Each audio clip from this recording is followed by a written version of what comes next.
Hey everybody, this is Mr. Bells here. This lesson is going to be for data analysis, section 6.1.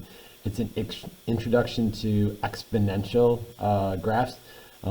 Basically, exponential functions happen when you have either repeated multiplication by a number greater than 1, which means that the graph is slowly going to get higher and higher and higher and higher as we go.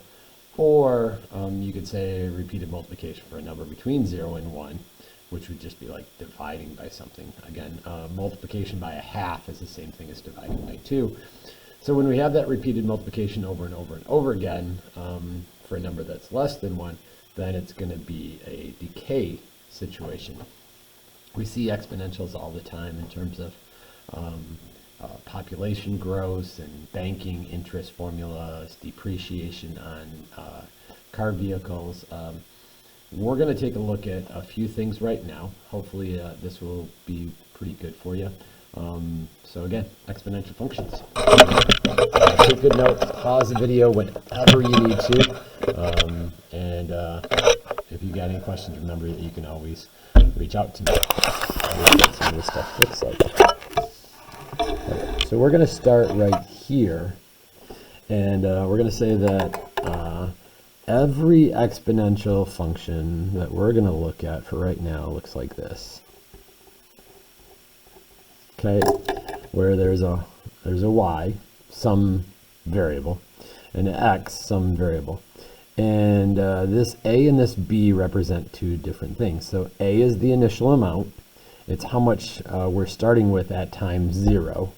Okay, and b is going to be the growth or the decay factor. So if b is greater than 1, then it's going to grow, and if b is less than 1, then it's going to shrink. Now the x just simply means how many times in a row are we going to multiply this b together. Now I want to make sure we're clear that we understand this. This x is an exponent, and when we talk about PEMDAS, okay, the a and the b is multiplication, the x is the exponent, and when we're evaluating something, not solving, when we're evaluating something, we have to go this way. So that exponent has power over what happens first. So you can never, ever, ever multiply this a and this b together. The b has to be to the exponent first. That's how order of operations work. Okay. So like this function right here would say that we're going to start with 142 of something, and this number is bigger than 1, so it's going to grow, and it's going to grow however many times we put x in for. So this basically says if x is 1, you do 142 times 1.6. If x is 2, you do 142 times 1.6 times 1.6. If x was 5, you do 142 times 1.6 times 1.6 times 1.6 times 1.6 times 1.6. Okay, that's what our repeated multiplication is. And you can see if I'm multiplying by a number greater than 1, it's going to keep getting bigger. This one right here shows you that we start at 16.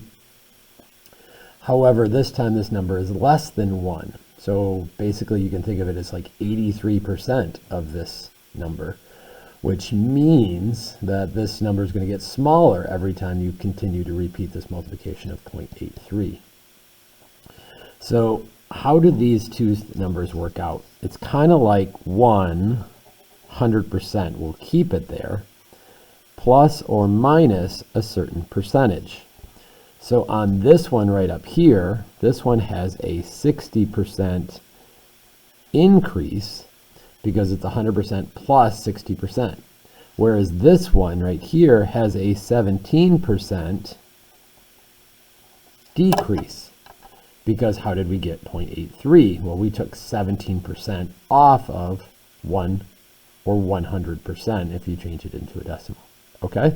So when we talk about percentage change, we're looking at how much above or below 1 this number is actually being affected.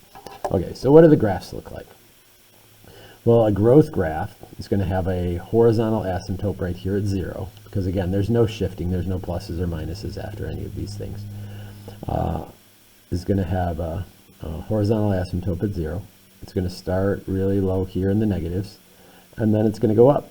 Notice it never, exponential graphs don't go in the negatives. Decay right here is going to show that over time it's going to get smaller and smaller and smaller. It will never equal 0. It's just going to get really, really tiny. Okay? So one key thing is when we talk about this right up here, this initial amount, that's what this number is. So this 142 is also considered the y-intercept. This 16 is considered the y-intercept. It's the place where it initially starts on the y-axis, and it'll go up or down from there. So if I was to graph this one right here, I'll just do a quick little sketch of it. I know 1, 2, 3, 4, that its y-intercept is 4. That's its starting point. I know that it's increasing, so it's going to go like this. Now, I haven't talked about any specific points on this other than the y-intercept, but I could do the first one. That one's pretty easy, right? So if I put x is equal to 1, I kind of just do a little t-table, yes? So x is 1. 1.5 to the first power is 1.5. 1.5 times 4 is 6. Notice that doesn't have anything to do with that 6. This is a y being 6. So I know that at 1, that the graph's value is 6. Now, this is going to go a little bit higher, because when I put 6 into this, then I've got, I'm going to have to do it on the calculator here, because this gets a little bit bigger. Uh-oh, battery's low. So I have 4 times 1.5 raised to the 6th power. Remember that 6 repeated multiplications of 1.5. And I get 45.5625. So you can see on my graph 2, 3, 4, 5, 6. That's going to be way up there, right? At 45. And that's why 45.5625. That's why exponential change that you can see in hopefully the economy sometimes, that if you have investments in stock or bonds or mutual funds, whatever you got it in, is that money will increase exponentially over time. So it might be only a little bit of increase early, but you keep it in there, it's going to keep going up. So that's the hope. Now, of course, we had a really, really good economy going on in the United States, and then that darn COVID thing hit, and it's kind of thrown a big old honking wrench at us. So that's exponential growth. So let's take a look at this one.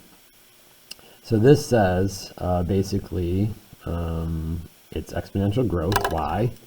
Because that number is bigger than 1. Where does it start at? It starts at 1,000. So there's two things that I'm going to ask on this one. So first off, here we go. Here's our graph. I'm going to do this a little bit lower. I know that this is 1,000. And I know that this is going to go up like this over time. 25% increase. 25% increase because it's 0.25 above 1. 25% increase is what we're looking at.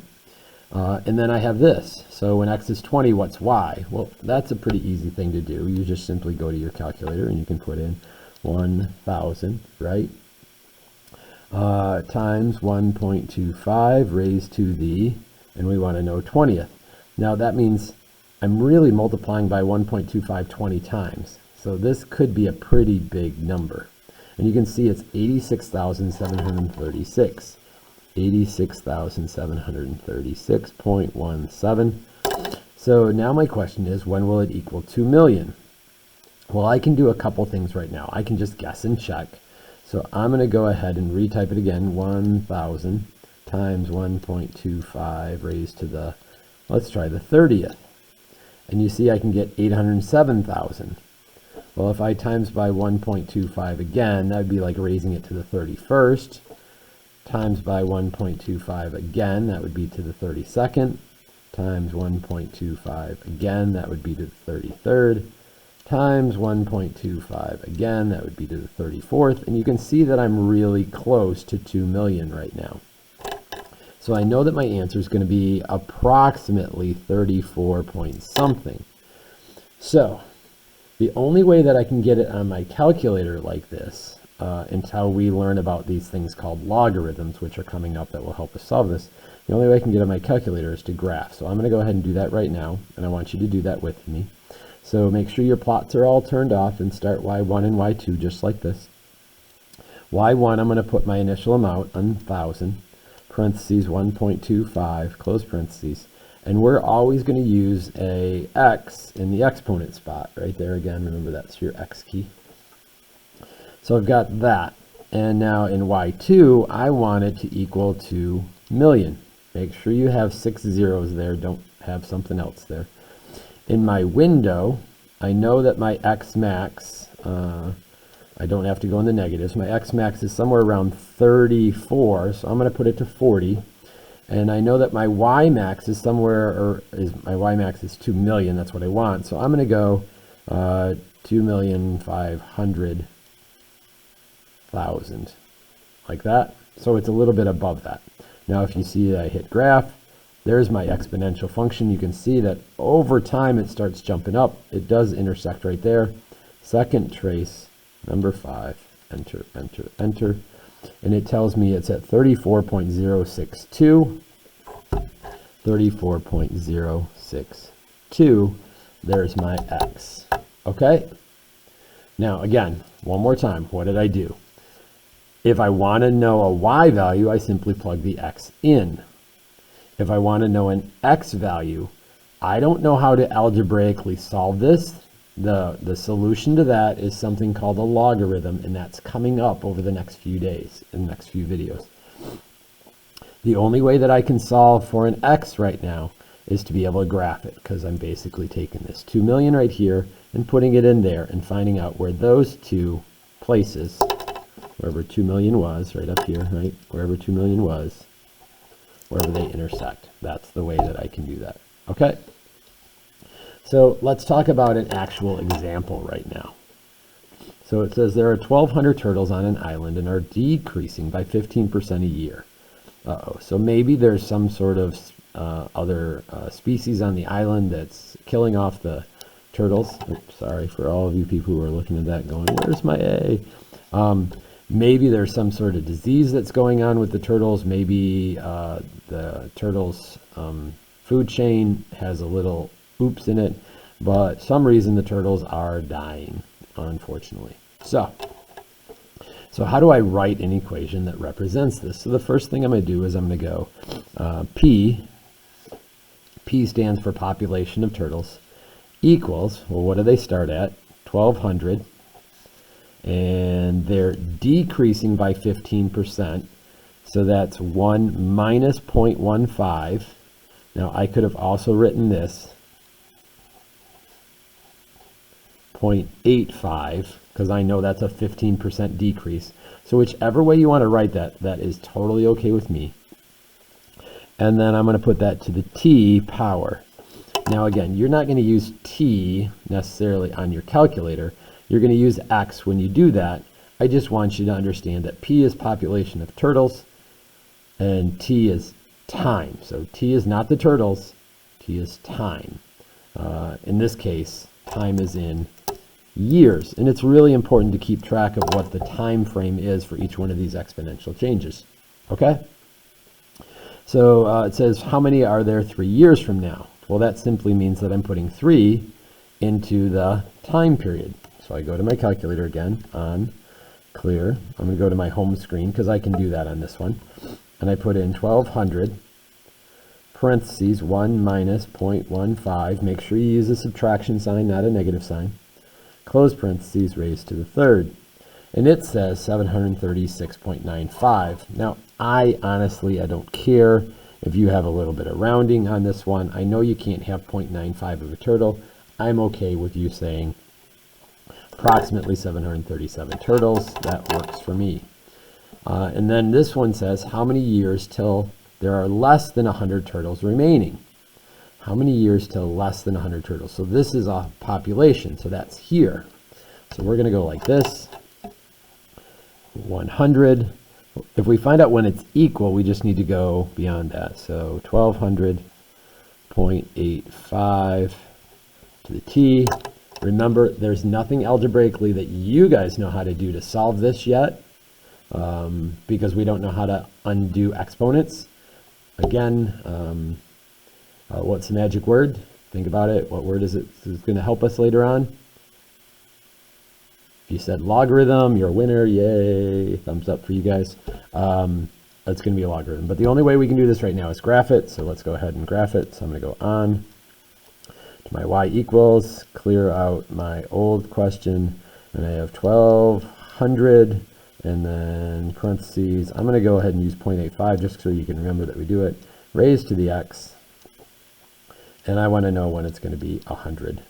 Now, I have to change my window, because remember my window was set up for my 2 million on the other one. So x max, I don't think that it's going to take that long to get to under 100. So I'm going to go maybe 20 years, under 100 turtles. And here, I can put this at like 1500. And I'll see it, because I want it to get to 100, and 100 is between -10 and 1500. And 1500 is bigger than the 1200 I started with. So again, you can pause at any time, make sure your window looks like that. Go ahead and hit graph. You can see this is the decline in the turtles over time.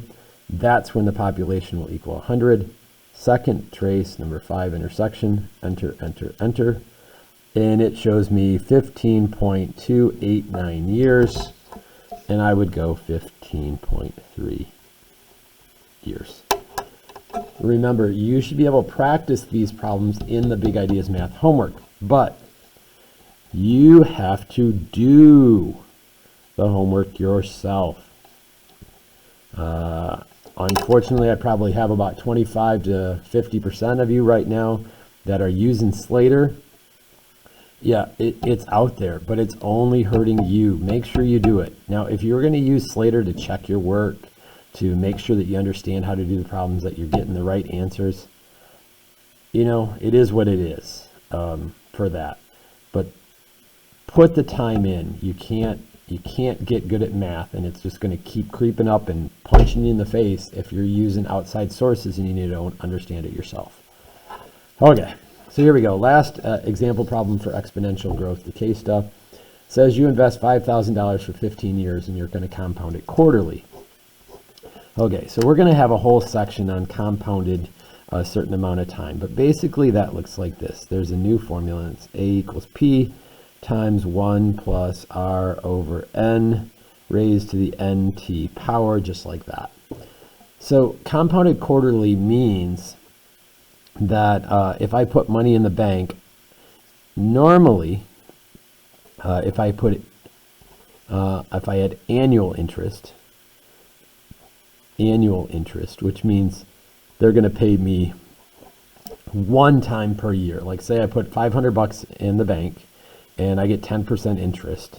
Then at the end of the year, if I put 500 in and I get 10% interest, at the end of the year, I'm going to have $550 because one time they're going to pay me 10% of that amount of money, and 10% of 500 is 50 bucks. So I'm going to have $550. Okay, so what compounded quarterly means is that if I put the money in January, right? I put in $500. Then I go 4 times a year. So January, February, March. So there's my first one. In March, they're going to pay me some interest, but just 1/4 of it. In April, May, June. In June, they're going to pay me some more interest, but just 1/4 of it because they're paying me 4 times per year. July, August, September.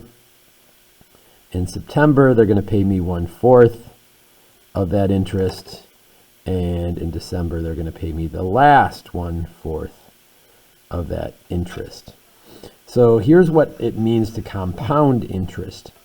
Typically, again, if it's annual, you're only getting that 10% one time. Well, here, if I'm compounding it quarterly, I'm going to get 2.5% here, 2.5% here, 2.5% here, and 2.5% here. And all those 2.5s add up to 10%. The difference is when we get this 2.5% in March, let me show you right here again. Yep, I know, battery, I got to charge it. I'll do it before the next video. So if I have $500 times 0.025, right?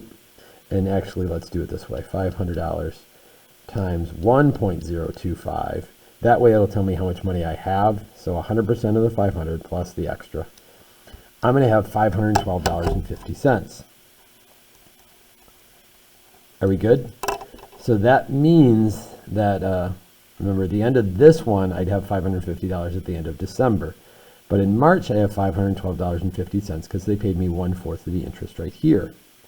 So that means for the entire months of April, May, and June, I'm earning interest not on my $500, but on $512.50. So I'm still only going to add 2.5% of that, but I'm 2.5% of something more than what I had originally. And all of that interest starts to add up. And this is the formula that we use for it. So how do we use this? So A is the amount of money. It's the ending amount, how much you end up with, end amount. P is what you invested, okay? Technically, it's called the principal. If you've heard that before, financially, the principal, what you put into it, what you put in. 1 is just a number, plus interest rate. And remember that if it says 15%, 15% equals 0.15. So make sure you do decimal conversions. And N is the number of times per year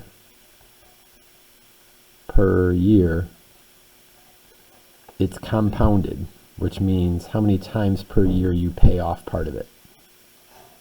Put big parentheses there. And then again, this N is the same N as that N. Make sure you put these in parentheses up here. Times T, which is of course the number of years. Okay, so I'm going to do that right now. I'm going to put that all into my calculator. Hopefully this is going to work out for us. So it said we invested $5,000, 5,000, parentheses, 1 plus, R is my interest rate. I got 15, ooh, I didn't say how much this was, crud. So let's say, because I don't want to use 15% for this one, because 15 years. Let's use 8.75%. 8.75%, okay? Plus 0.0875, got to move the decimal 2 places, divided by 4, because it's compounded quarterly, or 4 times per year, raised to the parentheses, remember, especially older calculators, you got to do that, N, which is 4, quarterly, right, times, and this says for 15 years, 15 years, close parentheses. And I hit enter, and it tells me it's going to be worth $18,316.24. $18,316.24. Now, just so you kind of have an idea of this, let's say that it wasn't compounded quarterly, that it was just compounded at the end of the year. Well, that would have been 5,000, right? Parentheses 1 plus 0.0875, no compounding for 15 years, just like that. And you can see that I'd make $17,595.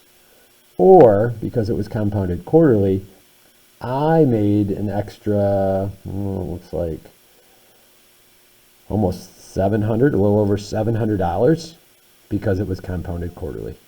Okay? So again, this is the formula. If we have this keyword, make sure that you read this keyword. Hopefully you took really good notes on this stuff. And, this is vital. You really got to be good at understanding it and practicing on your calculator. So, introduction to exponential growth and decay. Hopefully this was all good. Now go and practice. Practice the problems that are online. Make sure you do them yourself. Make sure that you are good with this thing right here. And success will follow, I promise. Talk to you later. Mr. Bells. out.